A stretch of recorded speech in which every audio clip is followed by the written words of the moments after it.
siempre tienen que restar punto final menos punto inicial. Así se construye un vector. Lo mismo que hacíamos cuando a ustedes les decían que se trasladaba un punto de la posición A a la posición B para ver cuál era el vector, ustedes restaban punto final menos punto inicial. Aquí es lo mismo, ¿ya? Eso es muy importante para poder construir el vector con dos puntos. La clase anterior vimos la suma de los vectores, el módulo también, importante acuérdense que el módulo es la longitud del vector y lo hacemos con esta fórmula en base al teorema de Pitágoras. Entonces recuerden que siempre cuando ustedes quieran calcular el módulo, no es necesario que lo dibujen, basta que pongan la primera componente al cuadrado del vector más la segunda componente al cuadrado, suman esos cuadrados y luego sacan la raíz. ¿Ya? Eso es el módulo de un vector. Recuerden que cuando van a sumar vectores, los pueden sumar aritméticamente o geométricamente. Si van a sumar aritméticamente es muy sencillo, se suma componente a componente, ¿ya? Y si van a sumar geométricamente, tienen que trasladar un vector a continuación del otro, ¿ya? Y la idea es formar un triángulo uniendo el origen del primer vector con el extremo del vector trasladado, ¿ya? Luego vimos sustracción de vectores. Recuerden que para restar dos vectores, la resta aritmética es componente a componente, abscisa con abscisa, ordenada con ordenada. Si van a hacer la resta geométrica, recuerden que la resta se traduce en una suma, o sea, b menos u es b más el opuesto del vector u, ¿ya? Y recuerden que ahí tenemos el vector b, y ahí tenemos el vector u, que es 4,5, entonces nosotros vamos a sumar el opuesto del vector u, que es menos 4,5, ¿cierto? Y ahí trasladamos el vector b a continuación del vector u, y hacemos la suma formando nuestro triángulo, uniendo el origen del vector menos u con el extremo del vector trasladado. Y ahí tenemos el vector diferencia o el vector b menos u, ¿ya? Luego vimos ponderación por un escalar. Recordar que cuando uno pondera un vector por un escalar, lo que hace es multiplicarlo por un número real. Al multiplicarlo, siempre se mantiene la dirección del vector. Fíjese que ahí tenemos el vector u de componentes 1,2, que al multiplicarla por 3, el vector se triplica en su longitud, ¿ya? Entonces, fíjense que el vector mantiene la dirección, ¿ya? Ahora, si ustedes ponderan el vector, cualquier vector, por un escalar negativo, siempre va a cambiar el sentido del vector. Por ejemplo, ahí tenemos el vector u y el menos u, que claramente tienen el mismo módulo, pero distinto sentido, ¿ya? Ahí tenemos el vector u ponderado por 2, ahí tenemos el vector u ponderado por 3 y el vector u ponderado por menos 3. Entonces, fíjense que todos esos vectores son paralelos. Eso significa que siempre se mantiene la dirección. Si yo pondero por un escalar negativo, va a cambiar el sentido, ¿ya? Y dependiendo por el factor que yo multiplique, si el factor, por ejemplo, es mayor que 1, obviamente el vector se va a alargar. Si yo multiplico, por ejemplo, un vector por un medio, obviamente el vector se va a cortar a la mitad, ¿ya? Entonces, es muy importante ese concepto de visualizar rápidamente lo que le pasa al vector cuando ustedes lo ponderan por un escalar. Ahora, cuando nosotros tenemos un vector multiplicado por un escalar, vamos a hacer la relación con su magnitud o con su módulo. Ahí tenemos el vector 2,1 y su opuesto, que es menos 2 menos 1. Obviamente que esos vectores tienen que tener el mismo módulo.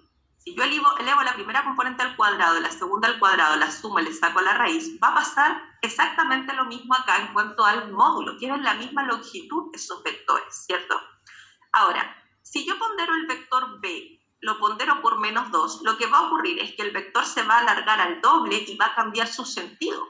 Por lo tanto, no es necesario que yo calcule nuevamente el módulo. Yo sé que este vector, que es el vector b, tiene longitud raíz de 5, por lo tanto, este va a tener la longitud doble, por lo tanto, 2 raíz de 5. Y no es necesario que yo vuelva a calcular con Pitágoras y poner los datos en la fórmula, porque, por ejemplo, si yo multiplico el vector b, en vez de por menos 2, lo multiplico por menos 50, ya el vector queda bastante grande y yo tendría que tomar el menos 100, elevarlo al cuadrado, luego tomar el menos 50, elevarlo al cuadrado, sumarle y sacarle la raíz. Y ese proceso es largo.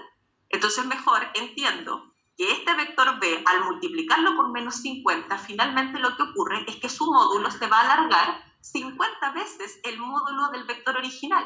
Es decir, inmediatamente yo puedo decir que el módulo de este vector es 50 raíz de 5. ¿Se entiende? Entonces, hay una propiedad que dice, si usted quiere calcular el módulo de un vector que está ponderado por un escalar, obviamente que el camino no es, o sea, puede usar Pitágoras, ¿ya? Pero es mucho más cómodo usar este camino. Usted calcula el valor absoluto del escalar y lo multiplica por el módulo del vector original. Por ejemplo, si a mí me ponen menos 12 por el vector b, eso significa que el vector b va a cambiar de sentido y se va a alargar 12 veces el vector original. Por lo tanto, si el vector original mide raíz de 5, bueno, este va a medir 12 veces raíz de 5. ¿Se entiende? Entonces, así ahorran tiempo, porque imagínense elevar el menos 24 al cuadrado más menos 12 al cuadrado, sumarlo, sacarle la raíz, ¿ya? Entonces, es mucho más cómodo. ¿Se entendió, chiquillos, allá en la casa? Sí, profesor, bien. Ok. Seguimos. Ya. Entonces, ahora vamos a entrar en el concepto de otra forma de anotar el vector. Este es el concepto de los vectores unitarios. Los van a anotar con la notación I y J con este sombrerito. El vector I es el vector 1,0 y el vector J es el 0,1. Son los vectores que tienen están sobre los ejes, sobre el eje X y sobre el eje Y, y su longitud es 1, su módulo. El módulo de esos vectores es una unidad. Y son vectores, siempre el vector I horizontal y el vector I vertical, 1,0 y 0,1. Esos son los vectores unitarios. Ahora, ustedes pueden encontrar los vectores escritos de esta manera. Por ejemplo, ahí tenemos un vector que vamos a escribir de la forma canónica, así se llama esa forma de escribir el vector. Y ese vector 3i más 4j es el vector 3,4, ¿ya? Por lo tanto, cada vez que ustedes vean un vector expresado con esa i sombrerito y esa j sombrerito, en el fondo es otra forma de expresar el vector, ya se llama forma canónica. Ahora, cuando a mí me pongan, por ejemplo, 4i más 7j, bueno, yo podría decir que el vector i es 1,0 y está ponderado por 4, y que el vector j es 0,1 y que está ponderado por 7. Y al sumar estos vectores me va a dar 4,7, pero no tiene mucho sentido hacer eso porque ustedes van contra el tiempo.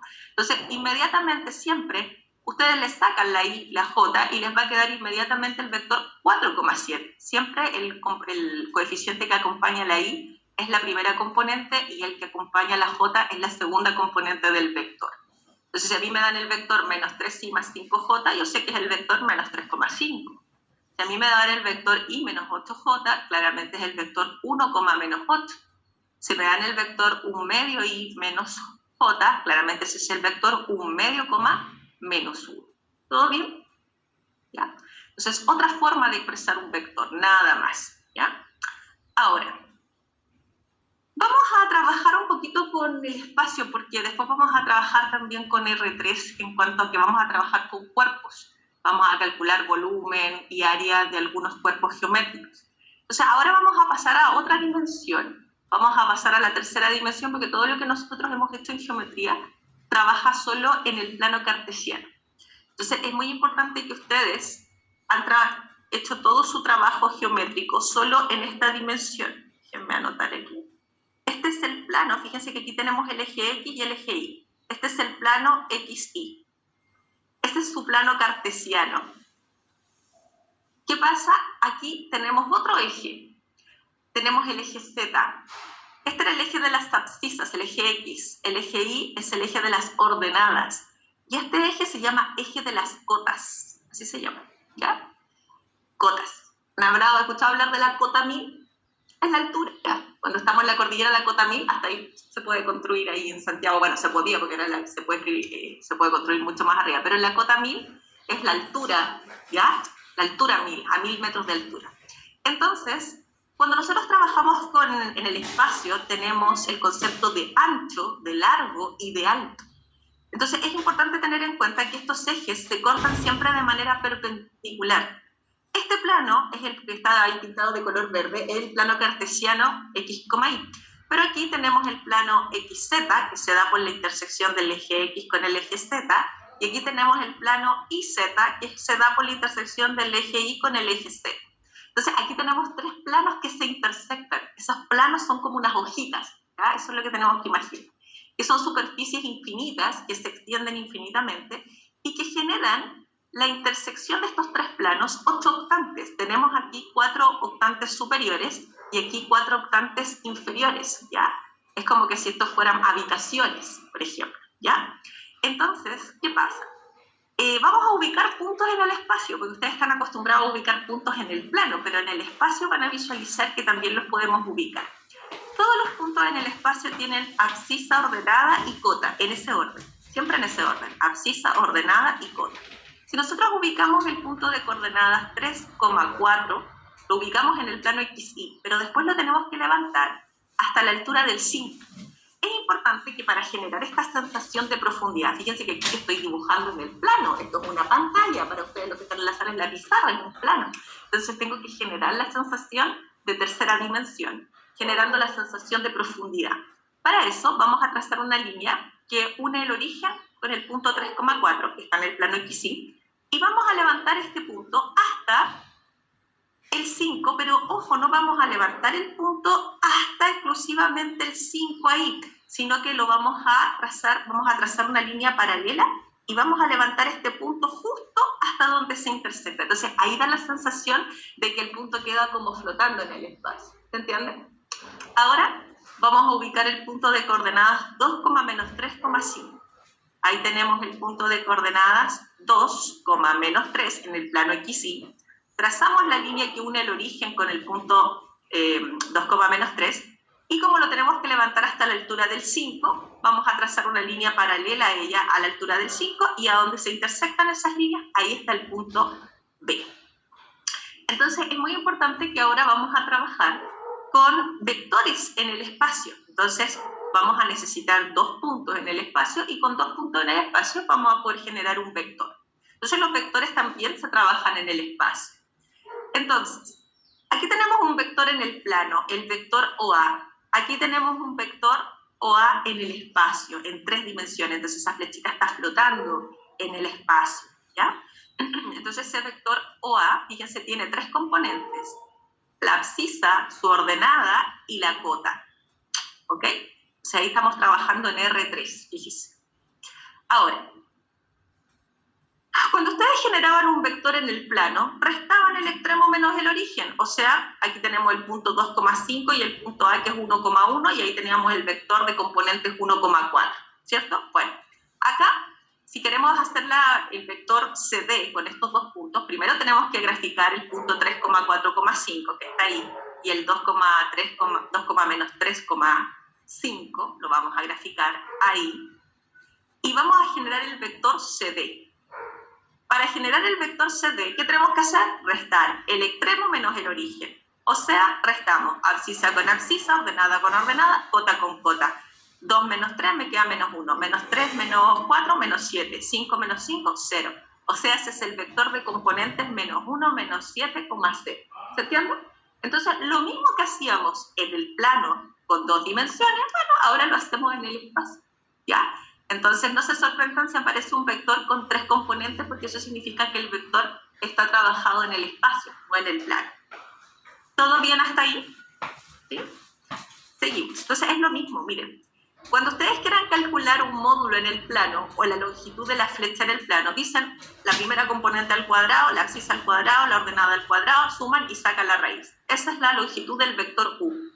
En el espacio, es lo mismo, pero ahora tiene que usar las 3 componentes, es decir, abscisa al cuadrado, más ordenada al cuadrado, más cota al cuadrado, suma y saca la raíz. Y la raíz de 49 en ese caso le va a dar 100. Entonces, calcular el módulo de un vector en el plano y en el espacio es lo único que con una componente más. ¿Todo bien? Seguimos. Cuando nosotros sumamos los vectores en el plano con 2 componentes, abscisa y ordenada, sumamos ordenada, o sea, abscisa con abscisa, ordenada con ordenada. Y cuando lo hacemos en el espacio, bueno, es lo mismo, lo único que abscisa con abscisa, ordenada con ordenada, y luego cota con cota. Y nos queda 5, 6 y 2. ¿Todo bien? Perfecto. Ponderación por un escalar. Fíjese, si yo pondero un vector en el plano, multiplico todos sus componentes por 3, ¿cierto? Bueno, si yo lo hago en el espacio, por ejemplo, ahí tengo el vector 1,2, menos 9, bueno, pondero todos los elementos de este vector, abscisa, ordenada y cota, por 3. Eso es todo. Entonces, es exactamente lo mismo lo que pasa en el plano que en el espacio, ¿ya?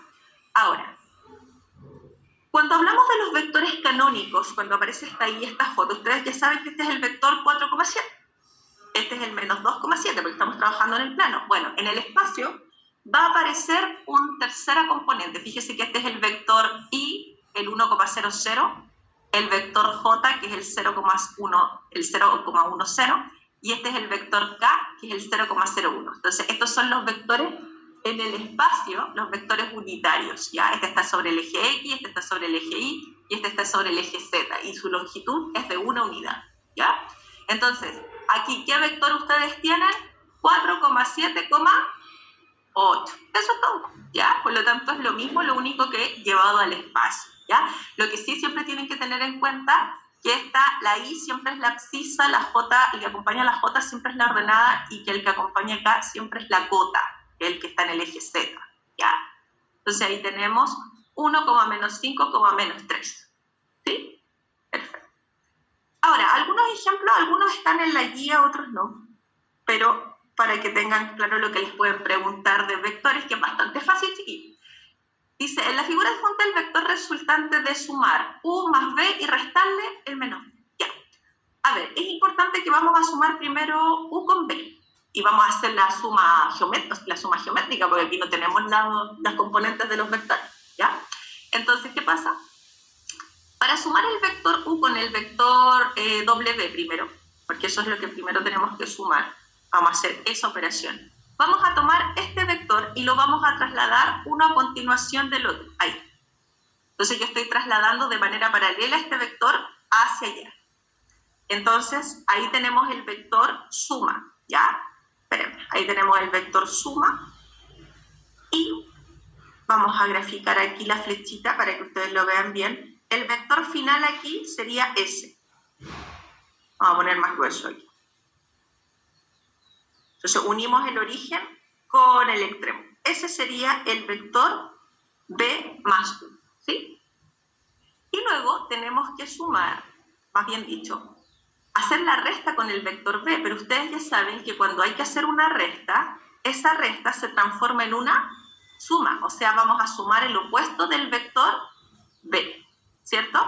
Y el opuesto del vector B lo que hace es apuntar en el sentido contrario, ¿cierto? Entonces, si el vector B apunta hacia allá, el menos B hacia acá. Entonces lo ponemos a continuación del otro vector, ahí, ¿cierto? Y ahí vamos a unir el origen de este con el extremo de S. Y por lo tanto, la flecha que mejor representa en cuanto al sentido y la dirección sería la alternativa eso. ¿Ok? Listo, seguimos. Dice, fíjense que tenemos aquí dos vectores. Poner atención aquí. Fíjense en las componentes del vector. Fíjense, tenemos abscisa, ordenada y cota. Estamos trabajando en el espacio. Abscisa, ordenada y cota. X, Y, Z. X, Y, Z, ¿cierto? Si los vectores son iguales, ¿qué significa que los vectores sean iguales? Que su abscisa, ¿cómo tiene que ser? Igual. Y su cota, como tienen que ser, y su ordenada, perdón, igual. Y la cota ya es igual, así que eso ya no es necesario decirlo. Entonces vamos a igualar. A menos B tiene que ser igual a 5 y A más B tiene que ser igual a 4. ¿Qué tenemos? Sistema de ecuaciones, ¿cierto? Lo resuelve de la forma que a usted le parezca más cómoda. Yo voy a usar reducción. Sumamos, eliminamos la B. Entonces fíjese cómo aparece el sistema de ecuaciones, ¿ya? Dividimos por 2. Ahí tenemos el valor de A. Y me preguntan por A por B, así que necesito el valor de B. Tomo el valor de A y lo reemplazo en cualquiera de estas dos ecuaciones. ¿Ya? A mí no me gusta mucho el trabajo con decimales, así que reemplazo ahí, bueno, puede ser con fracciones o con decimales, pero al reemplazar ahí como decimal es fácil la operación porque el 4,5 al otro lado resta. y me va a quedar que B es menos 0,5 y ahí tenemos que es menos 1 medio. Entonces, al multiplicar A por B, como A es 9 medio o 4,5 y B es menos 1 medio, nos va a quedar menos 9 cuartos. ¿Todo bien?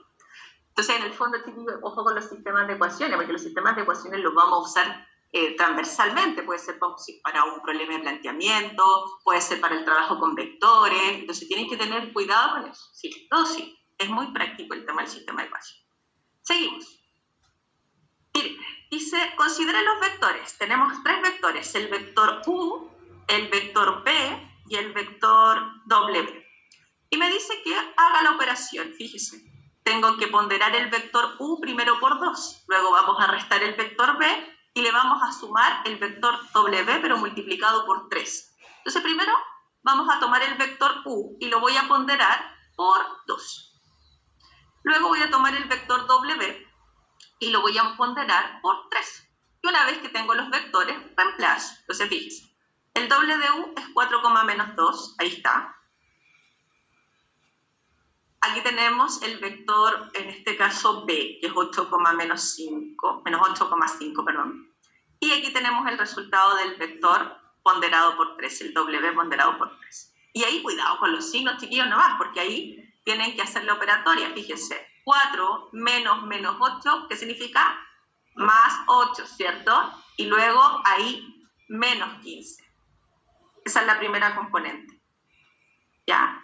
Y después, menos 2, cuidado, menos 5, porque este menos actúa sobre ese y sobre ese. Entonces, menos 2, menos 5, y aquí más con menos va a quedar menos. Cuidado con eso, ¿ah? Porque ahí se me enredan un poquito. Y ahí hacen las operaciones pertinentes y van a llegar al resultado si es que suman y restan bien, ¿ya? Eso es. Entonces, la operatoria con vectores es súper sencilla. Miren, esto es de una jornada, es de un modelo. Dice, Antonia está programando un robot para que viaje desde el lugar donde se encuentra, que aquí está el robot, hasta el punto B, que representa la cuadrícula de la siguiente figura. Ahí está. Entonces dice, el comando utilizado para programar los movimientos del robot es el vector T, de componentes M, P. Es un vector, porque es una traslación, porque tiene que llegar de esta posición a esta. En que M es la cantidad de casilleros que avanza de forma horizontal hacia adelante y P es la cantidad de casilleros que avanza en forma vertical hacia arriba. Antonia programa la siguiente secuencia de movimientos. Fíjese, ahí tenemos 0,1, 2,0, 1,1, 4,0. O sea, aquí tenemos 0 a la derecha, 1 hacia arriba, 2 a la derecha, 0 hacia arriba, 1 a la derecha, 1 hacia arriba, 4 a la derecha, 0 hacia arriba. Esos son vectores, ¿ya? Dice, esas son las secuencias de movimientos que programó esta niña, y dice, con esto el robot no llega al punto B de la cuadrícula. ¿Cuál de los movimientos anteriores tendría que quitar Antonia para que el robot cumpla su objetivo? O sea, que llegue del punto donde está el robot al punto B. A ver, primero, ¿qué tenemos que ver? ¿Cuál tendría que ser el movimiento que logre el vector para que logre el robot para llegar aquí? Fíjese, se tendría que mover. Primero, para llegar a este punto, ese es el vector que tiene que utilizar, ¿cierto? Entonces, eso significa, ¿cuántas unidades a la derecha? 6. ¿Y después? Entonces necesita utilizar el vector 6,1. Pero resulta que ella programó todos estos movimientos. ¿Qué hago si yo quiero ver cuál es el movimiento final cuando yo ocupo todos esos vectores? ¿Se acuerdan ustedes cuando hacíamos traslaciones? Y yo les decía, todas las traslaciones se pueden resumir cuando usted ocupa muchos vectores traslación. ¿Cómo se resumen todas las traslaciones? Sumando los vectores, ¿cierto? Entonces, cuando usted suma los vectores, fíjese qué pasa. Sume 0 más 2 más 1 más 4 le da 7,2, ¿cierto? Y al sumar ahí les va a dar 2. Eso significa que esta sumatoria de vectores hace que ese robot se mueva 7 a la derecha y 2 hacia arriba. Entonces, ¿cuál sería el vector que hay que quitar ahí para que me quede 6,1? El 3. Eso es pues la alternativa C.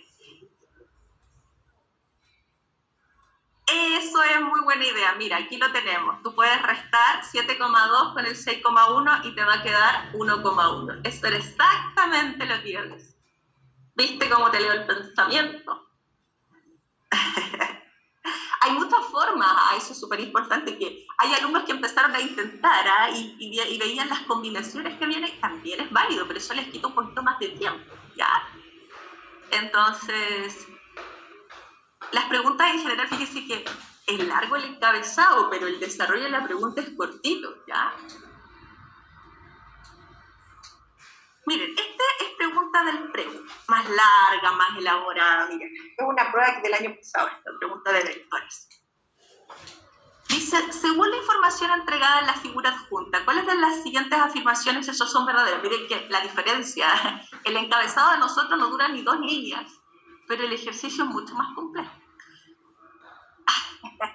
Porque la prueba está cambiando de estilo, entonces hay preguntas que ahora al revés, la pregunta es larga, entonces yo creo que se demora más leerla que en resolverla. Y ahora antes era al revés, la pregunta era cortita, pero el proceso del desarrollo era más largo. Miren, aquí tenemos 2 vectores, pero fíjense que este vector, que es el vector de componentes menos 3,2, es la suma de 2 vectores, es u más b. Y este vector que está aquí es la resta del vector u menos el doble del vector b y tiene componentes 3,5. Entonces, a mí, fíjense, me preguntan cuál es el doble del vector u o el triple del vector u y después la resta de 2u menos b, ¿ya? Entonces, es importante que aquí yo tengo que saber averiguar cuál es el vector u y cuál es el vector b. Y no me lo están dando porque lo que me dan es una suma y una resta. Entonces, ¿qué pasa aquí? Fíjense. Yo no conozco el vector u, lo voy a definir como a, b, y tampoco conozco el vector b, que lo voy a definir como c, d. Entonces, ¿qué pasa? Cuando yo sumo u con b, ¿cuánto me da la suma de u con b? Menos 3,2. Entonces, vamos a sumar. Entonces, cuando yo sumo a más c y b más d, ese vector me da menos 3,2, ¿cierto? ¿Qué tengo ahí? Tengo ecuaciones. Ahora, poner atención con el otro. Aquí yo tengo que el vector u menos el doble de b, fíjese, el vector u es a, b porque yo lo definí. Aquí está el vector u, lo estoy poniendo acá. Y este es el vector b, y lo estoy ponderando ¿por cuánto? Por, ¿cierto? Y después los vamos a restar. Entonces, ¿qué ocurre? Fíjese que aquí vamos a restar abscisa con abscisa, ordenada con ordenada. Y fíjese, como aquí este vector es igual a s, o sea, la abscisa de este vector es igual a menos 3 y la ordenada de ese vector es igual, b más d es igual a 2. Entonces ahí tenemos 2 ecuaciones. Miren acá, eso significa aquí, si estos 2 vectores son iguales, que esto es igual a ¿cuánto? Exacto. Y esto que tenemos aquí es igual a, ya. Entonces ustedes van a juntar las ecuaciones que tienen a con c y que van a formar un sistema. Aquí b más d y b menos d, sistema de ecuaciones. Y con eso van a poder obtener el valor de a, el valor de c, el valor de b y el valor de d.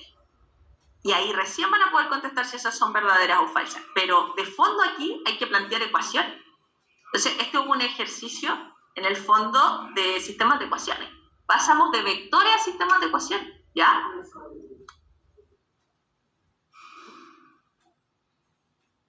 Esta es de la jornada, del año pasado, no de este año, no de este año. Sí, lo saco. Ahí. ¿Ya? Entonces vamos a resolver el sistema, como a mí me gusta resolver por reducción y así repasamos sistemas de ecuaciones. Entonces, multiplicamos la primera por 2 y así vamos a poder deshacernos de la incógnita c, ¿cierto? Y ahí estamos listos ya porque ahí tenemos el valor de a, que va a ser menos 1, y este valor lo reemplazamos en cualquiera de las 2 ecuaciones. Yo voy a tomar la primera y voy a reemplazar el valor de a por menos 1 y ahí despejamos. Entonces ahí tenemos el valor de a y de c. Estamos ok ahí. Acá. Y ahora vamos en busca de b y de d. Entonces, la de arriba la vamos a multiplicar por 2 y así me deshago del coeficiente de la letra d. Sumamos y tenemos que el valor de b es 3. Y ahora tomamos ese valor y lo reemplazamos en cualquiera de las 2 ecuaciones. Yo tomo la primera, reemplazo el b por 3 y el valor de d va a ser menos 1. Listo. Ahí está. Entonces, nosotros ya sabemos que con esa información, fíjese, el valor de A es menos 1. Ahí estamos. El valor de B es 3. Lo acabamos de obtener aquí. Ahí tenemos A, B. Y el valor de C es menos 2. Y el valor de D es menos 1. Ahí tenemos el otro vector. Entonces, claramente, el vector U, que es ese, si usted lo pondera por 2, claramente le va a quedar menos 2,6. Eso es verdadero. Pero, si nosotros ponderamos el vector U por 3, claramente nos tiene que quedar menos 3,9. Claramente eso es falso. Y después tenemos que ponderar el vector U por 2, que es menos 1,3 por 2, y le vamos a restar el vector B, que ya sabemos que es menos 2 menos 1. Entonces ahí multiplicamos por 2 y restamos. Cuidado, menos 2, menos, se transforma menos 2 más 2, eso es 0. Y 6 más 1 nos va a quedar 7, y eso es verdadero entonces. Entonces, claramente, chiquillos, la prueba antes era de este estilo, ¿ya? Pero ustedes se den cuenta, la prueba ha ido cambiando, la prueba está mucho más sencilla, es el concepto y ya está. O sea, ustedes tienen que entender el concepto de vector. Me dijiste, la pregunta del robot es súper cortita, el encabezado era como que asustaba, pero largo el encabezado, pero sencillo. Esto es mucho más elaborado porque tienen que hacer mucha operatoria, ¿ya? Listo. Ahora, voy a hacer una introducción para lo que vamos a ver mañana, que es volumen, porque ahora lo voy a dejar trabajar en la guía de vectores y ya hemos visto todo, ¿ya? Entonces, bueno, uno dirá, profe, uno mira el temario y uno dice, oiga, pero volumen no entra. Ya, pero las preguntas que les voy a poner de volumen son puras preguntas de cosas aplicadas de la geometría que nosotros ya hemos visto. Ya no necesitan en realidad saber volumen, pero vamos a hacer un repasito porque todas las preguntas que vamos a ver mañana relacionadas con cuerpos geométricos tienen que ver con cosas que de repente ya han ido olvidando. Entonces, esto es el tema de mañana, chicos. Y ahí se acaba. Sigue, entramos a la última parte. ¿Qué pasa aquí? Antes de comenzar a ver la materia de volumen y la definición del volumen, necesitamos repasar teoremas de Pitágoras, tríos pitagóricos, triángulos, rectángulos notables y área y perímetro. Porque el volumen, cuando ustedes quieren calcular el volumen, es área de la base por la altura, y típico que les ponen un prisma de área trapezoidal, de área que es un trapecio, y la mitad del curso ya no se acuerda cómo se calcula el área del trapecio. Típico esas cosas, esos detalles. Ya. Entonces, vamos a repasar. Recuerden que el teorema de Pitágoras tiene este teorema de cateto al cuadrado más cateto al cuadrado siempre igual a la hipotenusa al cuadrado. Y recuerden que eso trae consigo 3 tríos pitagóricos racionales que vamos a utilizar con frecuencia, que es el trío 3, 4, 5, el 5, 12, 13 y el 8, 15, 17, que puede estar amplificado por cualquier número real que sea positivo. Entonces, de ahí, por ejemplo, también puede salir el trío, si esto lo amplifican por 2, va a salir el trío 6, 8 y 10, y esos son tríos que vamos a utilizar con frecuencia. Entonces, estos tríos pueden estar amplificados por cualquier número real positivo, ¿ya? Ahora, recordar también que cuando trabajamos con Pitágoras, hicimos énfasis en los triángulos notables. ¿Qué son los triángulos notables? Triángulos que se destacan. Aquí tenemos un triángulo, rectángulo isósceles que se asocia a la mitad de un cuadrado. Cuando ustedes en un cuadrado trazan la diagonal, se forma un triángulo, rectángulo isósceles. Si los catetos del triángulo isósceles son A, la hipotenusa es A raíz de 2. Es decir, si los catetos miden 7, esto va a medir 7 raíz de 2, ¿ya? Y si ustedes, por ejemplo, tienen un triángulo, rectángulo isósceles donde en la hipotenusa no tienen raíz de 2, entonces los catetos miden la mitad de la hipotenusa por raíz de 2. ¿Se entiende? Eso, si lo olvidan, no se preocupen, lo pueden hacer con Pitágoras, pero eso ahorra mucho tiempo en la prueba, ¿ya? Ahora, además de la mitad del cuadrado, tienen que acordarse de la mitad del equilátero. Cuando ustedes tienen un triángulo equilátero y le trazan la altura, se genera un triángulo con ángulos interiores de 30, 60, 90. Y eso tiene una característica súper importante, porque aquí, cada vez que ustedes vean la mitad de un equilátero, es decir, vean ángulos de 30, 90 y 60, ustedes inmediatamente, si ese trazo mide 8, esto es la mitad, y esto es la mitad por raíz de 3. Y eso me ayuda mucho, ¿ya? Entonces, es muy importante que ustedes, por ejemplo, déjenme ver si puedo dibujar aquí, tratan siempre de hacerlo con Pitágoras, ¿ya? Entonces, ¿qué pasa? Si yo veo un triángulo con ángulos interiores de 30, 90 y 60, y a mí me ponen que esto mide 10, con Pitágoras no lo voy a lograr, porque Pitágoras me dice cateto al cuadrado más cateto al cuadrado igual a la hipotenusa al cuadrado. Y hay montones de triángulos que tienen hipotenusa 10.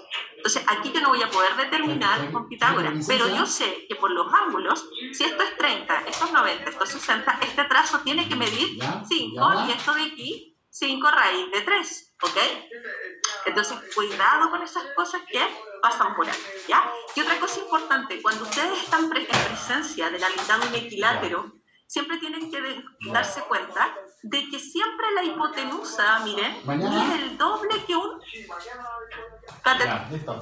Cualquier triángulo rectángulo que ustedes vean que la hipotenusa mide el doble de un cateto, por ejemplo, si a mí me ponen, ¿sabe qué? Esto mide 7 y esto mide 7 medios, esto es la mitad de un equilátero, porque ese es el doble de ese. ¿Y esto entonces cuánto va a medir? 7 medios raíz de... ¿Ya? Esas cositas, detallitos que ya van olvidando, empezamos a repasar ya. Concepto de área y perímetro. Recuerden que el perímetro es fácil porque es la suma de todos los lados, ¿cierto? El área de un triángulo, base por altura partido en 2. Siempre cualquier base con su respectiva altura dividido en 2. Siempre cualquier base, siempre con su respectiva altura dividido en 2, ¿cierto?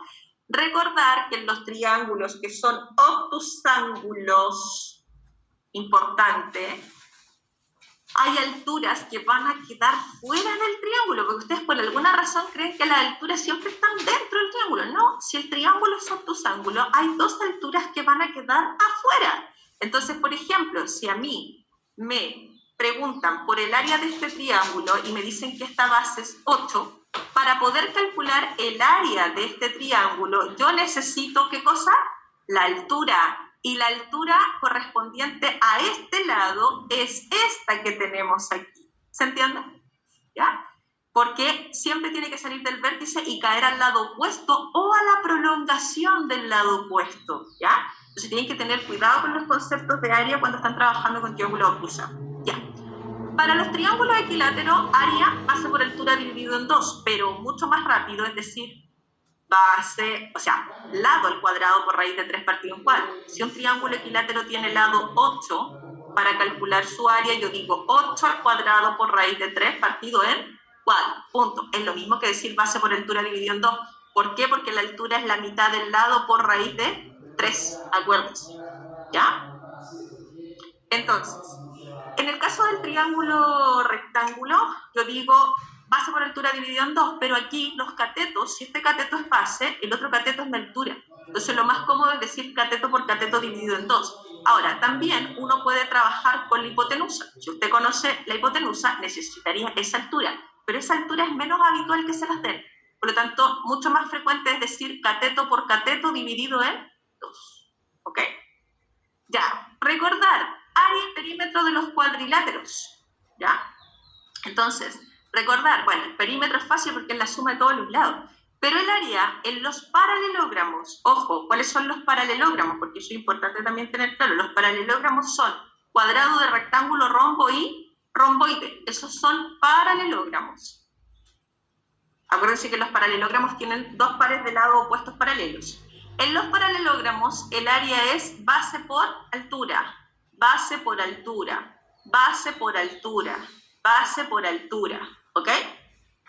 Ahora, también en el trapecio, que ya no es un paralelogramo, para calcular el área, semisuma de las bases por la altura. Así se calcula el área de un trapecio, semisuma de las bases, ya parece que las bases son los lados paralelos, ¿ya?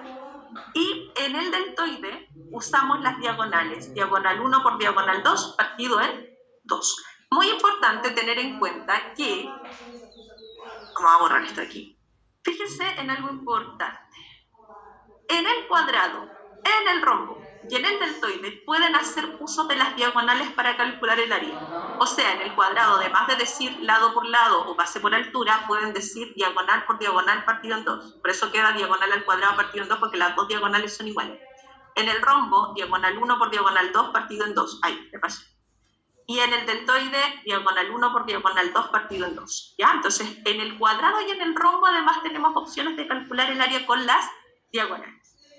Y una figura que les va a aparecer a lo mejor en la guía de volumen tiene que ver con el hexágono, porque después vamos a ver un prisma de base hexagonal.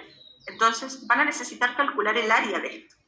Resulta que hasta el momento, fíjense, hemos visto área de cuadriláteros. ¿Qué pasa con el área del hexágono, que es una figura importante? El hexágono está compuesto por 6 triángulos que son ¿de qué tipo? Son todos equiláteros.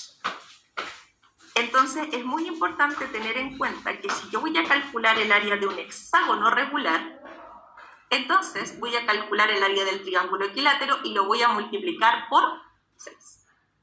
Eso es. Sí, sí. 120. 120, porque si cada, mira, pues, piensa, si cada triángulo es equilátero, esto es 60 y eso es 60, entonces el ángulo ahí es 120. El que tiene 108 es el pentágono. ¿Ya? El pentágono. Ya. Repaso de área y perímetro de círculo y circunferencia. Recuerden, el perímetro es la longitud de esa línea que la vamos a calcular como 2πr. Y el área es la superficie que es pi por el radio al cuadrado. ¿Ya? Concepto importante para lo que vamos a ver ahora. Entonces, nosotros la próxima clase vamos a ver el concepto de volumen y área del cuerpo. Resulta que el volumen, ¿qué es lo que es el volumen? Es la magnitud definida como el espacio que ocupa el cuerpo. Entonces, por ejemplo, si a mí me preguntan cuánto agua cabe dentro de este recipiente, que es un recipiente cilíndrico, me están preguntando por el volumen, por la capacidad. Eso es volumen, ¿ok? Ahora, si a mí me preguntan cuál es el área de este cuerpo, otra cosa muy distinta, porque el área es la superficie que está, en este caso, con la que está construida este cuerpo. Si yo abro este cuerpo, cuando ustedes trabajaron en primero básico con cartulina, y se acuerdan cuando hacían los cubitos, no sé si hicieron todas esas cosas, bueno, ustedes desarman esto como si estuviera hecho con cartulina. Entonces, esto está hecho, su cara lateral, que es una cara curva, está hecha con un rectángulo. Y las dos caras basales, que son círculos, en este caso tenemos que calcular el área de ese círculo, más el área de este rectángulo, más el área de ese círculo. Por lo tanto, cuando nosotros queremos calcular el área de un cuerpo, siempre tenemos que pensar, es abrirlo como si estuviera hecho con cartulina y vamos a calcular la superficie de cartulina que necesitamos para construir el cuerpo. En cambio, el volumen es la capacidad que tiene ese cuerpo, ¿ya? El espacio que ocupa. Entonces, vamos a definir dos conceptos importantes, el concepto de poliedro. El poliedro es un cuerpo limitado por 4 o más polígonos, donde cada polígono se denomina cara, ¿ya? Sus lados son las aristas y la intersección de las aristas se llaman vértices. Es súper importante, chiquillos, que el poliedro tiene todas las caras planas, ¿ya? Porque las caras son polígonos.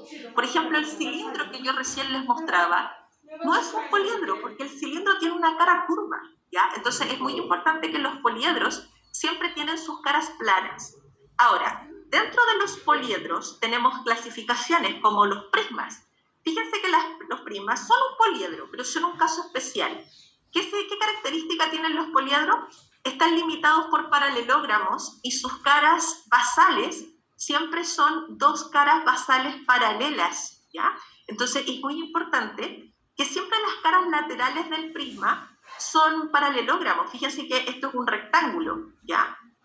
Las caras laterales son paralelogramos y las caras basales son siempre 2 polígonos congruentes y paralelas entre sí. Fíjate que es un prisma de base triangular, este es un prisma de base cuadrangular, este es un prisma de base pentagonal, prisma de base hexagonal. Por lo tanto, el prisma recibe el nombre de la base.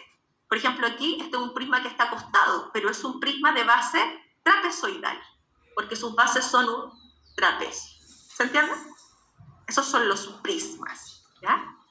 Ahora, dentro de lo que son los poliedros, porque acuérdense que los prismas son poliedros, ¿ya? Pero dentro de estos prismas hay otra clasificación más. Esto es importante, eso se llama altura del prisma. Hay otra clasificación más, que están los prismas rectos y los oblicuos. Claramente el prisma recto, tal como dice su nombre, es recto, y este está inclinado, este es un prisma oblicuo, pero siguen siendo prismas, ¿ya? Por lo tanto tenemos prismas rectos y prismas oblicuos, ¿ya? Ahora, cuando hablamos de un paralelepípedo, ¿qué es lo que es un paralelepípedo? El paralelepípedo es un prisma, pero tiene algo especial. Sus bases tienen que ser paralelogramos. Entonces, fíjese, esta base que ustedes ven aquí, la vamos a dibujar, es un hexágono. Por eso, este es un prisma de base hexagonal. No puede ser un paralelepípedo, porque para que sea un paralelepípedo, sus bases tienen que ser cuadrados, rectángulos, rombos o romboides. ¿Se entiende? ¿Ya? Entonces, es muy importante que todos los prismas que tienen bases que no sean paralelogramos no son paralelepípedos, ¿ya? Los paralelepípedos más utilizados van a ser esto que parece una cajita de zapatos y esto que ustedes conocen como el cubo. El cubo y en este caso este paralelepípedo que tenemos aquí, la única diferencia es que el cubo tiene todas sus caras cuadradas, en cambio sus caras son simplemente rectángulos, ¿entienden? Eso es. Ya, entonces, ahí tenemos otro nombre para el paralelepípedo, le ponen ortoedro. ¿Ya? Cuando ustedes les hablen del ortoedro, ese es un paralelepípedo recto, en el fondo es como una cajita de zapatos. ¿Ya? Entonces cuidado con los nombres porque de repente los confunden. Y el cubo también le llaman hexaedro regular. Entonces nosotros vamos a trabajar mucho con estos cuerpos, son los que más, si es que llega a salir, generalmente son los que ponen el cubo y el hexaedro. ¿Por qué? Porque vamos a aprender, por ejemplo, a calcular la diagonal. Y al calcular la diagonal vamos a usar el teorema de Pitágoras, ¿ya? Así que eso lo vamos a dejar para la próxima clase, ¿ya? Entonces vamos a ver ortoedro, cubo, pirámides, cilindros, vamos a ver todas las características, pero hay algo súper importante, aquí no se tienen que aprender ninguna fórmula, porque todas las fórmulas se las van a dar en los ejercicios, ¿ya? Así que más que nada vamos a hacer un paseo por lo que son todos los cuerpos, cómo se calcula el volumen y cómo se calcula el área para que ustedes tengan claridad, pero las fórmulas en la prueba se las van a dar sí o sí, ¿ya? Entonces, el resto de la hora para que trabajen en su guía de vectores, ¿ya? Mañana vamos a ver dudas y después seguimos con volumen. Paso la lista, chiquillos, ahora.